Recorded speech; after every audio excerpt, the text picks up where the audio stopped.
किसी गरीब के बच्चे को, किसी मेरिटोरियस छात्र को जो अपनी योग्यता, अपनी क्षमता से आगे आना चाहता है, उसको नियुक्ति नहीं मिल पाती थी।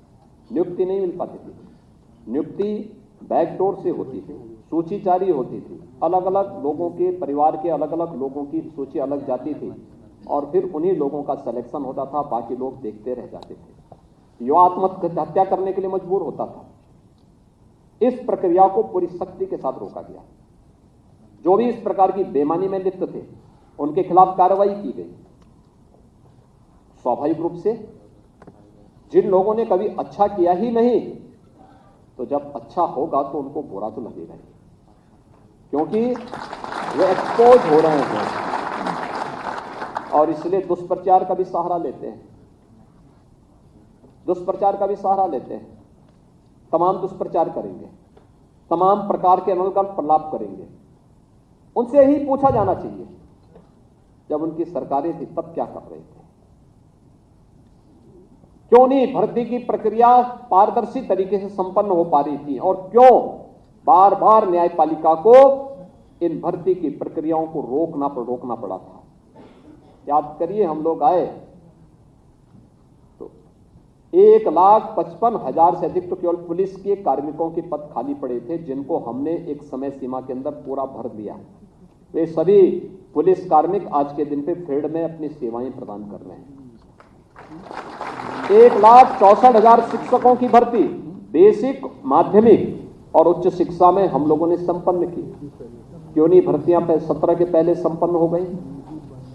अधीनस्थ सेवा चयन आयोग, माध्यमिक या उच्चतर शिक्षा चयन आयोग से जुड़े हुए या उत्तर प्रदेश लोक सेवा आयोग या अन्य भर्ती बोर्ड से जुड़े हुए चयन की प्रक्रिया में जो 6.5 लाख नौजवानों को प्रदेश के अंदर नौकरी मिली, ये 2017 के पहले क्यों नहीं मिल पाई? कारण था 2017 के पहले न सरकार की भर्ती की कोई नीति थी, न नीयत अच्छी थी, भ्रष्टाचार और अनावश्यक रूप से घूसखोरी उनकी पहचान बन चुकी थी।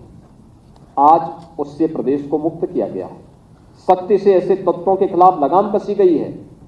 तो स्वाभाविक रूप से जब गिरोह का कोई व्यक्ति परेशान होगा तो गिरोह के सरगना को तो परेशान होना स्वाभाविक है, और वो परेशान होंगे तो कुछ न कुछ तो बोलेंगे।